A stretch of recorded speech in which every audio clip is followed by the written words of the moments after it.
Very good morning to you. Just a day after a third COVID-19 vaccine was introduced, and politicians are this morning trying to boost public confidence in the programme.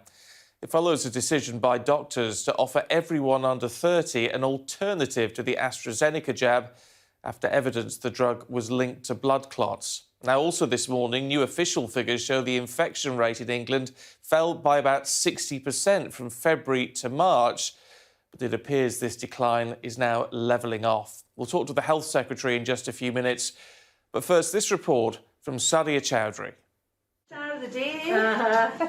Marianne McGowan has cerebral palsy, and so she got her first dose of the Oxford-AstraZeneca vaccine in February.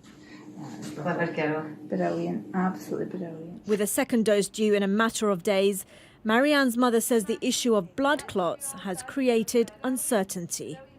I'm a wee bit anxious. I'm just not a bit sure. They've not really mentioned anything in regards to the under-30s that's got disabilities and they're in a wheelchair and they're not able-bodied. Marianne is among those under 30 awaiting a second AstraZeneca dose, knowing that doubt over its risk means guidance has changed in favour of an alternative jab for younger age groups. The risk of clotting is extremely rare and it only occurs in a very small number of people. But in communities where there is already some vaccine hesitancy, is it going to make matters worse? In Luton, they may now need some convincing. You're supposed to take vaccines to feel safer, so if it's going to cause you stuff like blood clots, that's a bit worrying. But in London, anything to get back to normal. I'm an actor, I haven't worked in a theatre for over a year, and so for me, as many people as can get vaccinated as possible, it means that my industry can open up again. The British Medical Association says benefits still outweigh the very low risks associated with the AstraZeneca jab, and that the vaccination programme must continue. The risk of blood clots has occurred in people with having had the first dose, but not a risk after the second dose. So the advice, according to the regulator, according to the evidence, is that you should proceed to having your second dose and be properly protected from what is a deadly virus. Today, one of the country's largest studies into COVID-19 infections is published. It says vaccines are already having a significant impact on hospitalisations and deaths. And it comes as the Health Secretary reiterates his plea to the nation to accept the offer of a vaccine when it comes. Sadia Chowdhury, Sky News. Well, let's talk to the Health Secretary. Matt Hancock joins us now. Good to see you this morning. Look, how concerned are you that this is going to cause some sort of drop-off in vaccine uptake? Well, there's no need for that. We have seen this incredible level of uptake of the vaccine in this country. And what we've learned in the last 24 hours is that the rollout of the vaccine is working. We've seen that the safety system is working because the regulators can spot even this extremely rare event, 4 in a million, and take necessary action to ensure that the rollout is as safe as it possibly can be. And we're seeing that the vaccine is working. It's breaking the link between cases and deaths. The number of people dying from COVID halved again just in the last 9 days since I last spoke to you, and is down 98% from the peak. So we can have confidence, people can take confidence that we have a system, that we are extremely careful on the safety front, but that the rollout is progressing at pace. So when you get the call, get the jab. Do you think the MHRA, the regulator, was right to raise this concern in the way it has? I mean, Ian Duncan-Smith has said, this is a gift to the anti-vaxxers who are just going to turn around and say, we told you so. Well, thankfully, in this country, we've seen this amazing level of take-up, far harder than I would have possibly expected. If you'd asked me 3 months ago if we'd get to this level of take-up, I couldn't have believed it, frankly. It's over 90% in all over 60s groups and in the clinically extremely vulnerable. Over 99% of people have been coming forward for their second jab, 99.4. That's an incredible rate. And I think people can be reassured that we have the high-class safety system run by our world-class regulator, if you like, the MHRA, and then we're totally transparent with all of the side effects, no matter how extremely rare they are, like these ones. And it means that independent people, like I just heard you had the head of the British Medical Association, he's totally independent of government, but as a doctor, as a GP, he can look at the data that we published, and he's come to his own conclusion, and his conclusion is that you should get the jab, because this is our way out of the pandemic. But it does raise questions about the amount of concern it does cause. And, of course, that's inevitable. I mean, when you pause distributing a certain vaccine to the under-30s, that is going to cause concern. And yet, as you said, the risk here seems to be 4 people out of every million, while the contraceptive pill carries a risk of 5 people developing blood clots in every 10,000. So if people find it acceptable to take the contraceptive pill, they're not worrying about that potential side effect particularly, is it right to have raised to the public awareness this very, very small concern about the AstraZeneca vaccine? Well, it's absolutely right that we are completely transparent and that we have this highly sensitive safety system that can spot even these extremely rare events. And it is important, though, that we are clear about the policy. So I just want to set it out, because it's slightly different to what you said in the question there. All 3 vaccines that are in use in the UK are safe, and they're safe at all ages, but there is a preference for the under-30s, and so for under-30s, if they want to have the Pfizer or Moderna jab instead, then they can. But not only the British regulator, but even the European regulator and indeed the World Health Authority yesterday said that the Oxford-AstraZeneca jab is safe, and we know that it's highly, highly effective. And there's one other important point here, which is that, of course, the regulator has taken into account the risk, the extremely rare risk to individuals. But the benefits don't only go to an individual for getting the jab, but to everybody, because getting the jab reduces your chance of getting COVID very substantially, but it also reduces your chance of passing it on to your loved ones. And we should all think about that and take that into account. And I think that the combination of those 2 things is one of the reasons why the uptake has been so high here in the UK. As I say, over 90% for all the over 50s, and in fact over 95% for people who are in their 70s and 80s and above. Oh, OK, so how is this going to work then for the under-30s as it currently stands when they start to enter the programme, which for the vast majority of them is a little while off yet? You're saying it's not being absolutely paused, but you're just offering an alternative. I mean, logistically, how does that work? Well, there are 10.16 million people aged 18 to 29 in the UK. 1.6 million of them have already had their first jab. Anybody who's had the jab should continue with the second jab, because there's no evidence of this effect after a second jab. And we have more than enough Pfizer and Moderna vaccine to cover all of the remaining 8.5 million people aged between 18 and 29, if necessary. Now, as you say, it's some time before we'll get on to that cohort 12 as it's called. The next step, once we've made sure we've got that offer out to everybody in the current groups 1 to 9, the over 50s, then we'll move on to the people in their 40s, people like me, and then people in their 30s. And after that, we'll come to people aged 19 to 29, and we'll make sure that they have the option of having the Pfizer or the Moderna jab if they want to. We have large numbers of jabs coming on stream. We have 40 million Pfizer jabs in production. We have 17 million Moderna jabs that are coming through. So as you can see, thankfully, because we've been working on this for over a year now, we've got more than enough jabs, and we are on track to hit the target that we've set. that we will ensure every adult in the UK is offered the jab by the end of July. In terms of having enough jabs, I mean, that obviously gives us a great deal of confidence here, but what are we doing about sending some of these vaccines elsewhere? There are reports in the Sydney Morning Herald today that we've already sent about 300,000 AstraZeneca vaccines to Australia, but it's been sort of kept under wraps a little bit. Have we done that?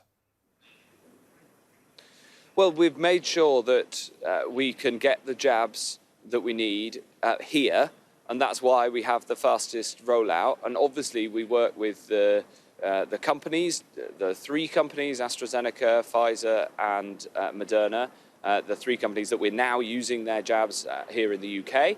And then we've got more coming on track. And we talk to these companies all the time about the best route to making sure that we can get these vaccines. And obviously we're engaged with our European partners as well. Yeah, but to the best of your knowledge, have we sent 300,000 to Australia? Well, we've produced the vast majority of the jabs that we're using, the AstraZeneca jabs, here in the UK. In terms of what the companies do, these companies are manufacturing for all around the world, and we source from everywhere in the world. So, what matters, what I'm in control of, what matters for us as the UK government is making sure that we get the supplies that we have contracted from the companies, and it's something we've discussed many times with respect to challenges with our European partners. So the British government hasn't sent any abroad? No, the British government has a contract with 7 companies now, but of course including AstraZeneca, for the delivery by AstraZeneca to the UK for us to deploy through the NHS, and that's the bit that I'm responsible for. In terms of you talk about 7 companies, where are we with the getting the Novavax vaccine on board, and also the Johnson & Johnson, which I think is the single jab vaccine, which could prove to be very useful. Where are we in that process? Well, we've got 3 other really promising vaccines, and then there's the CureVac, which is about having a vaccine that we can adapt quickly for new variants if there's a problem with new variants. You know, the 3 others that aren't yet approved by the regulator but are proceeding really well are the Novavax vaccine, which is going to be made here on Teesside, the Valneva vaccine, which is going to be made is being made in Livingston, in Scotland. You saw the news, no doubt, earlier this week that has passed its phase 2 trials, so it moves on to the phase 3 trials. So that's proceeding, that's going well. And then there's the Janssen vaccine, that is the single-shot vaccine, and we have that coming on stream in the summer. So all 3 of those are yet to be approved formally by the regulator, but they are, in the case of 2 of them, they're being used elsewhere in the world. We're in good shape on the supply of future vaccines. And obviously, we had the great news that we started the rollout of the Moderna vaccine yesterday in Carmarthen in Wales. So the vaccine programme is proceeding well. The speed of the vaccine programme is not affected by the decisions yesterday. You can see and be reassured by the fact that we're taking an abundance of caution and we're making sure that we're rolling this out in the safest way possible. And I hope that people can take from the approach that we're taking, obviously listening to the best science in the world, that people can have confidence in getting the jab because we know that it's safe and we know that it's effective and getting this pandemic under control here in this country, which is obviously what we all want to see because that is the road back to normal. Look, just before we let you go, can I just ask you about the situation in Northern Ireland? I mean, whatever has sparked this, and there is some concern that it may be linked to the whole Northern Ireland protocol and frustration over the Brexit situation. But how concerned are you? How concerned is government about what is happening there, and what now can Westminster do to assist? Well, of course, we're concerned, and the route out of this is dialogue and I'd encourage all sides to engage in that dialogue. It is, of course, policing in Northern Ireland is, of course, a devolved matter, and the reasons for this violence are complex. I've spoken to the Northern Ireland Secretary, and he and the Prime Minister are obviously working very closely on this. From the UK government point of view, we would like to see all sides engaged in that dialogue and this be resolved as a devolved matter by the people of Northern Ireland. Minister, always a pleasure. Thanks very much indeed for your time this morning. Thanks for having me. Political correspondent Rob Powell is here. I mean, it's all about maintaining the confidence here in the jab, and I guess we do have to look at these figures of, 4 in a million people who could be affected by this. It's a very small figure. Yeah, it's vanishingly small. And I think what the Health Secretary was doing there was trying to re-emphasise what we heard yesterday about the relative minor change, actually, that has taken place, saying that this isn't a case that the jab is unsafe for any age group. This isn't even actually the case that the rollout of the AstraZeneca jab is being stopped in an age group. It's just that there's a preference being introduced for the lower age groups. And he was sounding reassuring and confident about the numbers of supplies of Pfizer and Moderna that we have. Of course, at the moment, actually, the majority of vaccination that's happening will be second shots that are going into the arms of older people, many of whom will be having the AstraZeneca jab and need that second dose to get the long-term protection. And on that, Matt Hancock said that there was no evidence of these blood clots happening after the second shot, although we heard in the press conference yesterday that actually there isn't the data to tell whether that's happening yet because of the relatively few number of people that have had the second shot. But he did say that uptake was very, very good. The figure he put on, it was 99.4% of people coming forward for the second jab. So sounding confident, but not really wanting to engage in that question of if the risk is so small and if this change in advice is so minor, was it worth doing it in the first place, given the impact it could have more broadly on confidence in the vaccine? OK, Rob, thank you.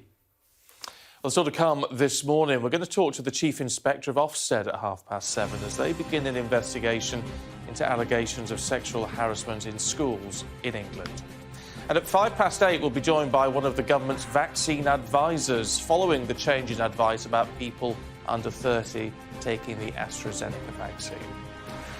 8:20, we'll talk to the surfers aiming to clean up 1 million miles of British coastline to combat plastic waste.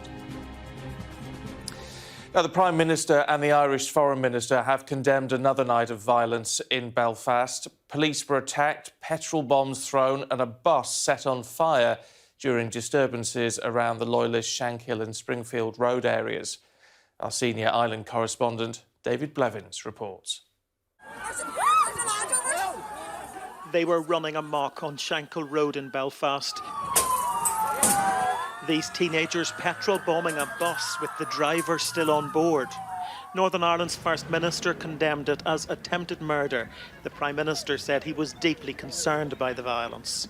But this community's given up on politics and policing. Sinister elements are exploiting the youth and police are under attack. This is not the fault of the frontline police officer. This is a failure of politics, and I believe there are questions to be asked at the most senior level in policing about their ability to lead in a consistent manner. And the only thing that should govern policing is the rule of law. This tension's been simmering for months over the Brexit protocol. But a decision not to prosecute anyone for breaches of COVID regulations at an IRA funeral was the tipping point. In the Loyalist heartlands, they're losing faith in the peace process. Stacey Graham, a community activist, says nothing ever seems to change. This community has been left behind. We still have high levels of multiple deprivation. We're still living in poverty.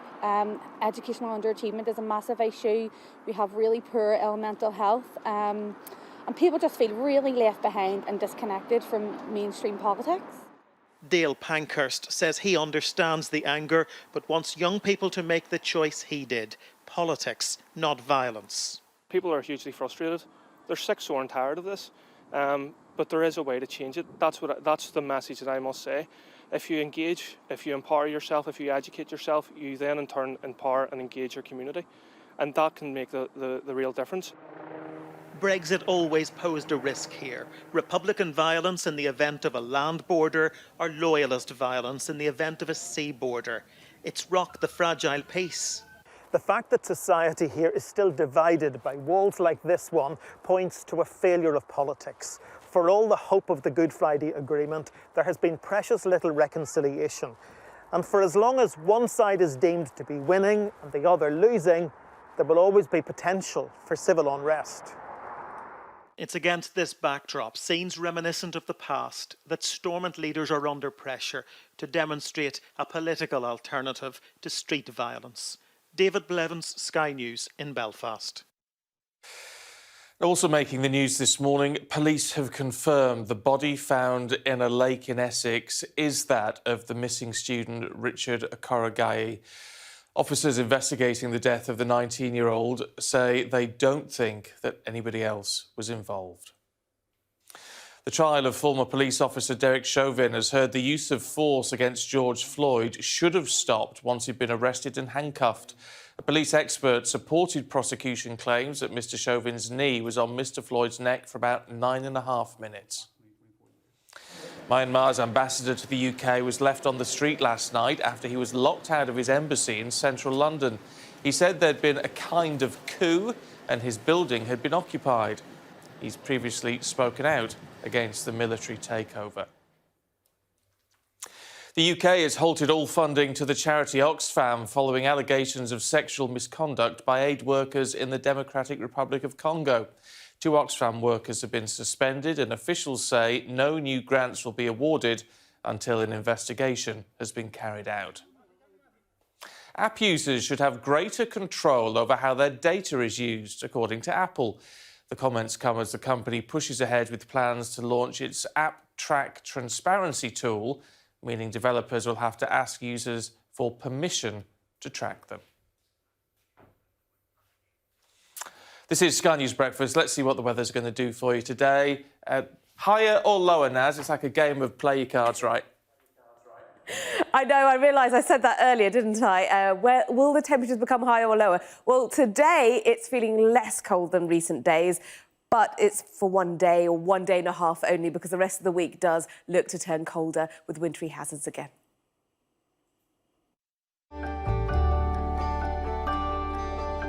Look forward to brighter skies. The weather, sponsored by Qatar Airways. Good morning. So less cold conditions across much of the UK and Ireland for today, with a westerly airflow that's also bringing cloudier skies and some spells of rain likely across parts of the north for today and some scattered showers elsewhere. In fact, it's vastly a cloudy start for this morning. Less cold than recent mornings, though, and not as frosty either. We are seeing spells of rain, though, across parts of Scotland, northern England and Northern Ireland. Heaviest over northwest Scotland with some hail snow there currently, and a few showers scattered out towards western areas. Through today, that rain across the northwest will slowly spread its way southwards, still with locally heavy downpours to southern Scotland and Northern Ireland later. Ireland, Wales and England staying mostly cloudy with a bit of brightness and some scattered showers. The weather, sponsored by Qatar Airways.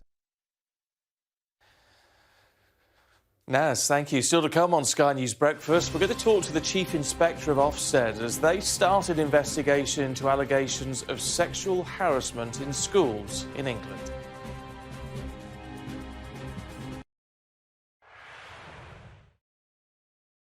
First of all, make sure that you have the kettle boiled. There was a big debate on if you should add the tea bag first or milk. What I say is you should take your teacup, put the tea bag in first, then add the water, let it brew for the recommended time on the brand, and then take the tea bag out, and then add your milk. It's really important you do it that way because you won't be able to see the strength of the tea otherwise if you add the milk first. And if you add the milk first, you could be left with a very milky cup of tea if you add too much. Really where this whole idea of putting the milk in first comes from when porcelain first came to the UK, not everyone could afford it, so a cheaper earthenware version was made. That cheaper version couldn't withstand the heat of the hot tea, so the teacup would crack. So what people would do first is they would add the milk that would really act as a seal in the teacup. and that would help. So when the tea was added, it wouldn't crack. So that's really where it comes from. In order for you to see the quality of the tea and the strength of the tea, you can't do that if the milk's in first. Well, there are a range of teas available, and if you're going for afternoon tea, maybe you want to have something a bit more luxurious, like a Darjeeling, and if you did, you definitely wouldn't add milk. If it's more everyday, there are a whole host of different tea bags available. Personally, I drink loose leaf tea a lot at home, and it's very easy to make. It's not messy at all, as some people think. So a real mixture. We take you to the heart of stories that shape our world. I'm Greg Milam, Sky's US correspondent here in Los Angeles.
Well, the Health Secretary has said the decision to give under-30s a choice not to have the AstraZeneca vaccine shows the medical safety system is working well. Talking to us in the last half hour, Matt Hancock said regulators were being transparent and offering as much information as possible.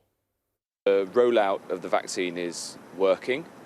We've seen that the safety system is working because the regulators can spot even this extremely rare event, 4 in a million, and take necessary action to ensure that the rollout is as safe as it possibly can be.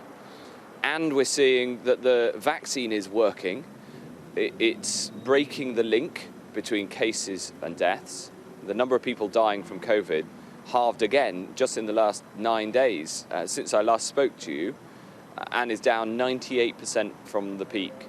So we can have confidence, people can take confidence that we have a system, that we are extremely careful on the safety front, but that the rollout is progressing at pace. So when you get the call, get the jab. Now, the schools regulator Ofsted is today stepping up its investigations into allegations of sexual harassment at schools in England. Inspectors will carry out visits to schools where students report incidents of sexual violence. Well, let's talk to the Chief Inspector of Ofsted, Amanda Spielman. Good to see you this morning. Look, how prepared are inspectors for this sort of work? It's a totally different realm from what they're normally used to. On the contrary, inspectors are extremely well prepared for this. Excuse me. They're all experienced school leaders. They've had specific training in this area. And of course, they inspect safeguarding in every single school we visit. So this conversation about what schools are doing to protect children, what they understand about the risks that they're exposed to, it's a really important part of the work we do and has been for very many years. Well, that begs the question. I mean, if part of what they're doing is about safeguarding children, and now thousands of people are coming forward to make complaints, it would indicate that they've not been doing their job properly. They've not been seeing this problem. One of the most obvious things it's throwing up is that there are things that are not coming to schools' attention that perhaps should be coming to their attention or could be coming to their attention, because we can only inspect and discuss with schools on inspection things that schools themselves or children tell us about. I think what everyone's invited is showing quite how much, a lot of which happens in that sort of blurred space with people, children, with friends from school or not friends from school, but outside school. It's the crossover very often between things happening outside school, bleeding into children's lives in school. How we address that, how we help help make sure that young people, especially girls, feel that they can report, that they can talk about these bad things that are happening to them, so that the adults in and out of school can do everything they can to help educate, to help protect, and to help deal with specific incidents. So is this a case of saying you're not necessarily thinking this is a failure on the school's part, that they've allowed this culture to exist, but they've just not been aware of it? I don't want to prejudge what we find. We're doing a thematic review that's going to look at a sample of schools, some of which will be schools which are named on the Everyone's Invited website. But the point is not to investigate individual cases or schools. It's to put together this wider picture and say, what is it?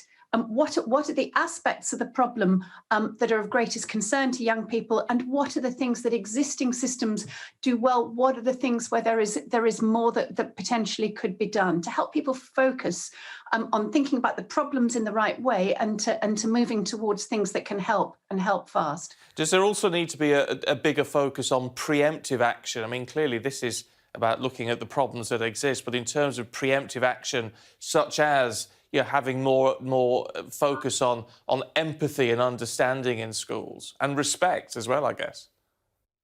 Absolutely, and most schools already take this very seriously. They have programmes of education, relationships and sex education, for example, as well as sort of wider personal, social health education. This is something where a great deal of effort goes in. It's about making sure that it's going into the right things and that it's actually having the intended effect, that what young people go out and do at weekends, we hope, reflects the input they have at school and at home. And we need to understand where those disconnects are to really do the very best we can. I do just wonder if any young people who've been onto this website and have lodged what's happened to them are watching now. They're going to say, well, you're saying all this work is being done, schools are very empathetic towards it, there's sex education and all the rest of it, but they're still going to say, well, this has still happened. This has still happened to me, so whatever has been in place has not been enough. Well, that's precisely why we're doing this thematic review. Nobody wants to read stories like these. And I have such a big concern about the fact that so many of these young people have felt unable to tell their school what's been happening to them. Understanding these disincentives to reporting, because many of these schools think that they have good roots, people that children can trust, who they can talk to, and yet somehow it's not always adding up. That's what's clear. So how do we make sure that the pieces add up to something that gives young people the confidence to report, to talk about these things? Amanda Spielberg, really good to talk to you. Thank you. Now, just days before the lockdown eases in England and more venues reopen, the NHS Track and Trace app is changing. The government wants more people to check in when they arrive at a public place. Well, let's talk to our reporter, Milena Veselinovic, who joins us now. So what exactly is changing? How will we have to change our behaviour, Milena? Well, there are three significant updates to tracking, which the government hopes will keep a handle on cases once hospitality and retail resumes on Monday. Now, let's take a look at what they are. Number one, when a group enters a hospitality venue, every individual must check in using the app or providing their contact details. Now, previously, just one member of the group was required to do that. And number two, if someone tests positive, they'll be asked to share what venues they've been to. We're told this will be done in a way that protects users' privacy, and the hope is it will alert venues faster and help contain local outbreaks. Number three, if a person visits a venue on the same date as several others who test positive, they may receive an alert telling them to book a PCR test, whether they're showing symptoms or not. Now, previously, people were normally just asked to isolate if they didn't have symptoms. Also, new QR code posters have been developed, which all venues in England are legally required to display. Now, we do know from past experience that once people start mixing more, inevitably cases go up. But the government hopes that this new and improved tracking system will work together with the testing, with vaccinations, to make sure that things stay under control as we enter this new, perhaps most critical stage of reopening on Monday, when shops and pubs and restaurants start working again. OK, Milena, thank you. Now, the government in Mozambique has called for international support to deal with an Islamic State insurgency. Dozens of people are thought to have died when Islamist militants attacked a hotel complex in the town of Palma 2 weeks ago. The Sky News team was amongst the first journalists to reach the Amarula Hotel, where they were shown what locals claim were mass burial sites and the scenes of a massacre. Well, attacks by insurgents have been on the increase in Mozambique's north over recent months. But in a major escalation, militants invaded Palma on March the 24th. Many foreign workers were trapped for 3 days at the Amarula Lodge Hotel. A convoy of vehicles attempted to escape but was ambushed. Dozens of people, including a Brit, were killed. Well, Sky News was the first international broadcaster to reach the centre of Palma after the attack, and our special correspondent Alex Crawford sent this report. A convoy of contractors and journalists made its way into Palma. The Mozambican government wants the world to see this. We were taken under military escort with armed soldiers accompanying us. The president insists the militants have all been cleared from here, but his forces were caught off guard. And almost certainly there'll need to be international cooperation if Mozambique is to defeat this terrorism. The residents are returning slowly. They're amongst the poorest in the country, and there are worries that some may have been seduced to join the armed group through poverty and desperation. There are suspicions the terrorists managed to infiltrate the town and may have had inside help. Palma's now swarming with soldiers. It's a militarised zone, but the president's accepted he can't win by military means alone and has promised many more jobs for the young. One contractor with us was aghast at seeing the damage done to his business. You see what's happened. Outside you think the truck is okay. I opened and everything's burnt inside.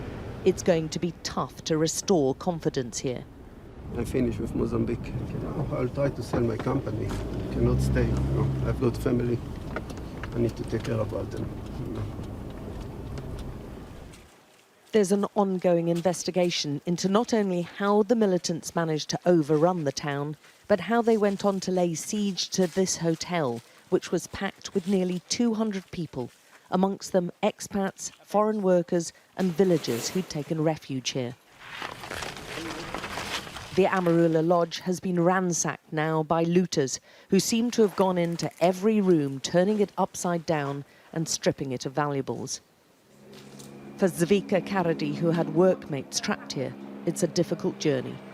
Just imagine when I was speaking with my guy, how they was feeling to stay and to know around them it's all these guys want to kill them.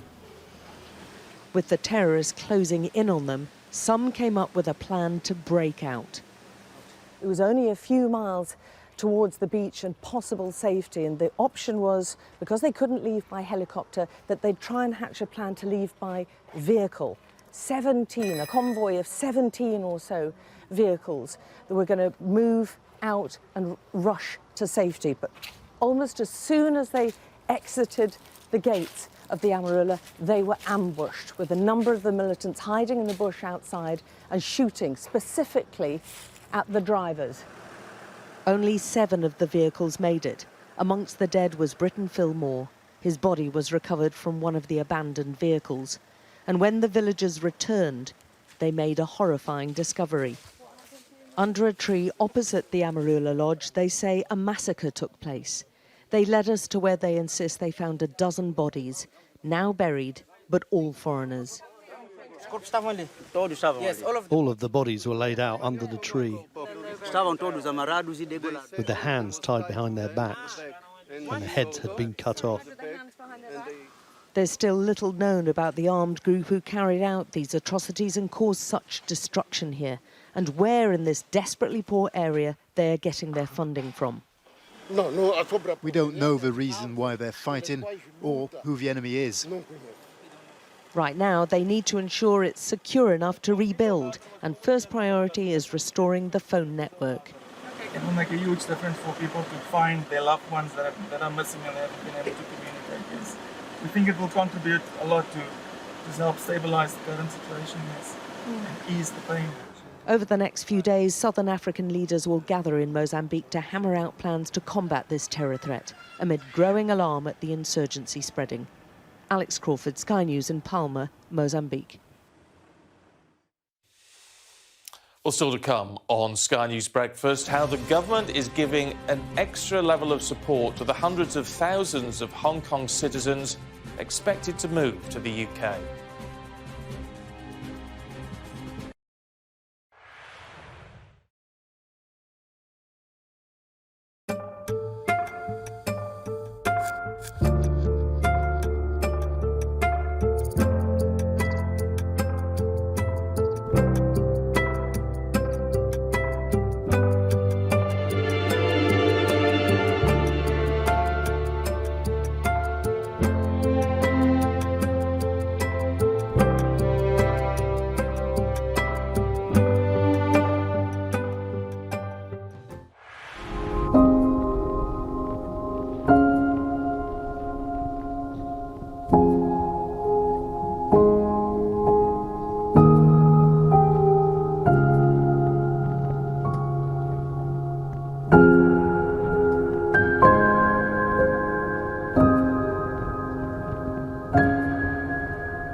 I'm Adam Parsons. I'm Sky's Europe correspondent based here in Brussels.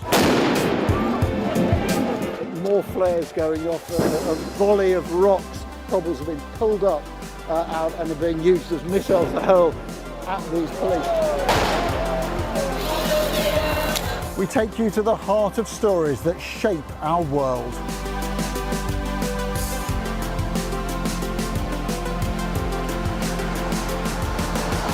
We aim to be the best and most trusted place for news.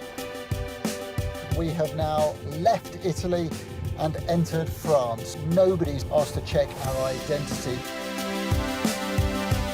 Made by people who dare to challenge. Nice to see you again, Mr. Barnier. Why? Meeting you.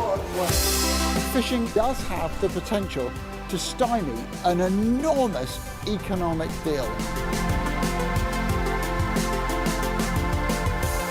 What strikes you when you come to this glacier is not just the way in which the environment is changing, but the speed at which those changes are happening. It's devastating, actually.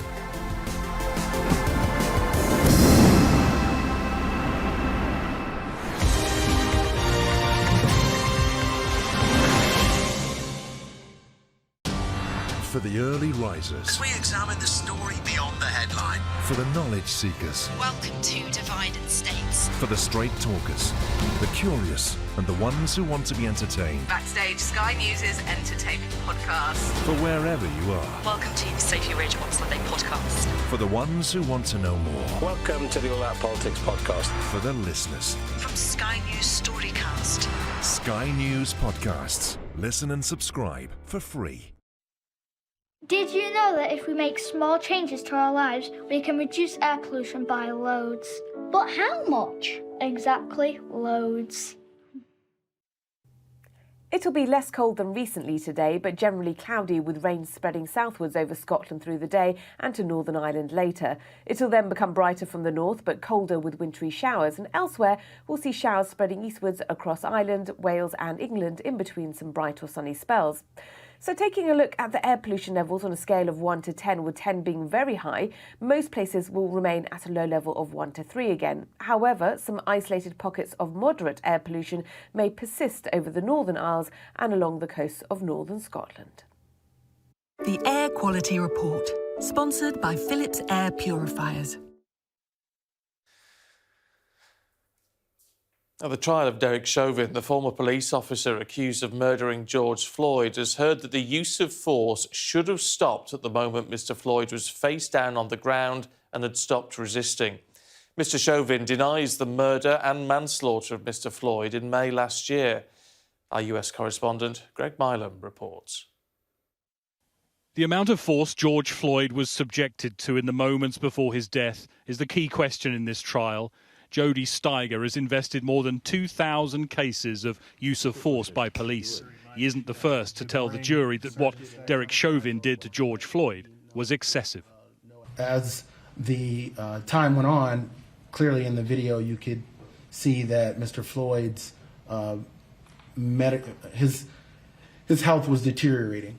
his breath was getting lower, his tone of voice was getting lower, his movements were starting to cease.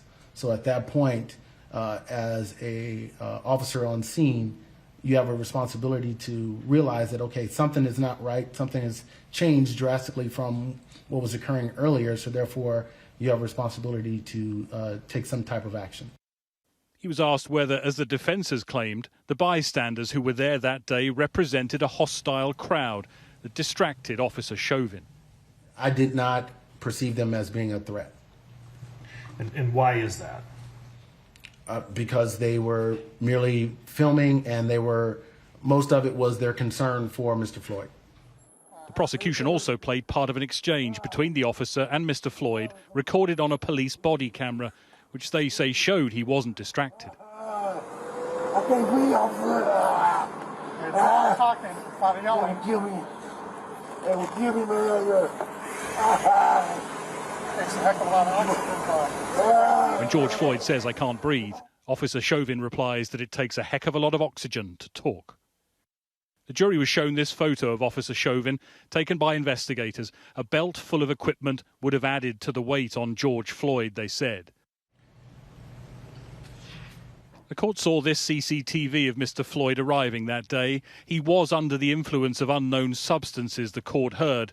The defence say he died of an overdose that day. The prosecution that the cause was far more visible. Greg Milam, Sky News, Minneapolis. Now, the British government is to give extra support to the hundreds of thousands of Hong Kong citizens expected to move to the UK. They've applied to move here after China introduced controversial new security laws in the city. Well, let's talk to Simon Cheng, the first Hong Kong holder of a British national overseas passport to receive political asylum. Good to see you. And, of course, you were all in the headlines over here when you were detained trying to cross back into Hong Kong from mainland China. Can you just remind us what happened to you? Well, that's it. Actually, my experience was in August 2019. I was on the business trip for the British Consulate Generals in Hong Kong in Shenzhen. But when I've been back in Hong Kong physically in West Kowloon, which is in central Hong Kong, I've been stopped and delivered back to Shenzhen. I've been interrogated for political reason. I've been suspected as like a person to instigate the protests back in Hong Kong. So I've been interrogated by the National Security Police that time. But I have been very lucky because I've been released afterwards. Look, how many people do you think are actually actively wanting to leave Hong Kong now under the current regimes? Well, based on the estimated numbers of the Home Office, it could be about 300,000 BNO citizens with their dependents to come to the UK over 5 years. But when we see the rates of the applications now, actually we far exceeds that the estimated numbers of the Home Office, which is a good thing because it's quite attractive to Hong Kong people who wanted to flee from the tyranny. So I believe that it's quite many Hong Kongers, they are losing hope to achieve democracy, and then they definitely wanted to find a haven. Now, there's £43 million going into this scheme to try to make things easier. I mean, what is the process like now in getting that British overseas passport and then actually being able to come to the UK? Well, so far at this moment still that they need to apply it online or that's through the website for the BNO visa. And then they need not to have valid BNO passport. They come here provided they have a BNO status, and then they can apply the BNO visa. So far, we're very appreciative and grateful for the UK government because they provide very comprehensive and powerful support package for Hong Kongers to resettle in the UK. Although we haven't know about more details how to apply for that fund, but as founders of the Hong Kongers in Britain, one of the civil society organizations to provide the support to Hong Kongers, I think definitely in the future we'll be in the loop to understand that how we can proceed concretely. But definitely that would be a very great news for most of the Hong Kongers, especially that's a BNO citizens. But I want to remind one thing is that there's still a lots of Hong Kong people, especially not been shielded by the BNO visa, because either that their parents haven't the BNO passport, or either that their parents are not, they have a different political preference, and maybe not allowed their children to come to the UK. So I think this bunch of people, especially some of those that are already in the UK, that have been unaccompanied children, I think that's pretty need help. I think that's also need to be included, and definitely will in the future to keep communication with the UK government on this. So we need to make the remit wider to allow people to have easier access from Hong Kong to the UK.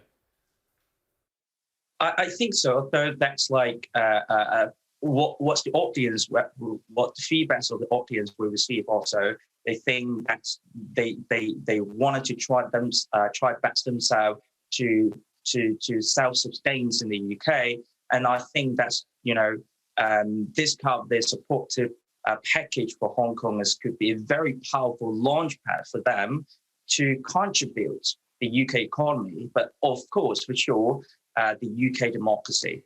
Simon, I get the impression you quite like being in London, looking at the hats. Yes, exactly. Yeah, I'm living in East London. Okay. I think that is a quite precious opportunity for me. Although previously I have 1 year studying at LSE, so I'm quite familiar with London. But I'm very glad that I'm back, that I can enjoy the democracy and freedom, which I cannot to have it back in my hometowns in Hong Kong. So I'm very appreciative that the British society and the governments that provide this kind of opportunities for Hong Kongers. I think also the UK live up the promise and more applications that previously as a British colony, that the freedom should be enshrined by the Sino-British Joint Declaration. Okay. And although that's a kind of bridge, so I think that's very grateful. I'm afraid we're out of time, but it's good to talk to you, Simon. Thank you. Thank you so much. Thanks.